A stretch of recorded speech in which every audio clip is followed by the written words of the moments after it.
Excellent work, Atreus. It's good to have you back. You don't have me, Zilliros. You never will.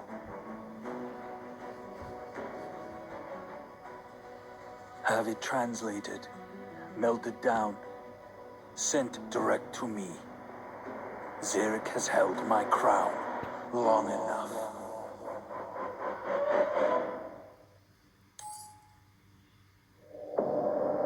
The story I'm about to tell is not of heaven or of hell. It's not of any place you know, and if you did, you dare not go. It's full of love, war, and death, and begins with the first breath. V lay wrapped in his cocoon, dreaming of what might be.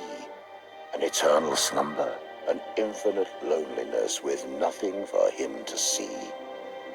In the abyss, he dreamt of seeing his reflection, his lack of companionship, his only imperfection. This sudden realization jolted him awake. In that moment, time began, like the birth of a snowflake. He removed his 1,000 eyes and cast them into the darkness, creating the stars and space. He chose one planet among the rest for his final resting place.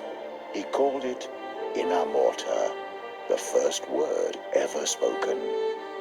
To feel alive, he needed children, or he'd remain heartbroken.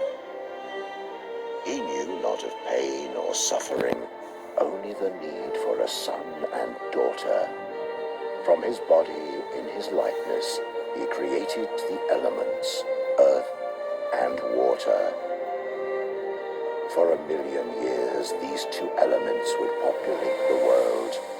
V would watch, impressed, until the inevitable unfurled. The elemental populations reached beyond capacity. Water would claim the oceans, while Earth would claim the trees. They fought ferocious battles, and borders only grew, though they could not live without each other. So what were they to do? V became angry at what they had become, a perfect world of harmony. And look what they had done. He created a third element, fire, from his own 2 hands, punishment for anything disobeying his commands. But his newest creation was spawned from hate and spite, and evil was born into Inamorta on that night. V could not control the elementals in those early days. Fire took over land and sea and set the world ablaze. Afraid making a 4th element would only make things worse, he had no choice and created air, as fire was a curse. This time, these thoughts were benevolent and pure. The air elementals were loyal and thought to be the cure. They enforced the laws of V and fought for a world of peace. But fire only worshipped themselves and would not be policed. Fire used the elements to make their powers grow. They witnessed the creation of air and tried to create something of their own.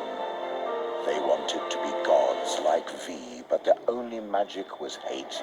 Creating the Chaos Empire was their only fate. This new empire could live and die and truly had a soul. Their love of life and fear of death made them too powerful to control. The air elementals could not stop them at their border and prayed that V would bring freedom, justice, and order. The hate of fire burned so hot that nothing would survive. V had a choice: destroy it all, or make himself alive. One final act before he'd come down and strip himself of godly power, he'd create the Order Empire with a single magic flower.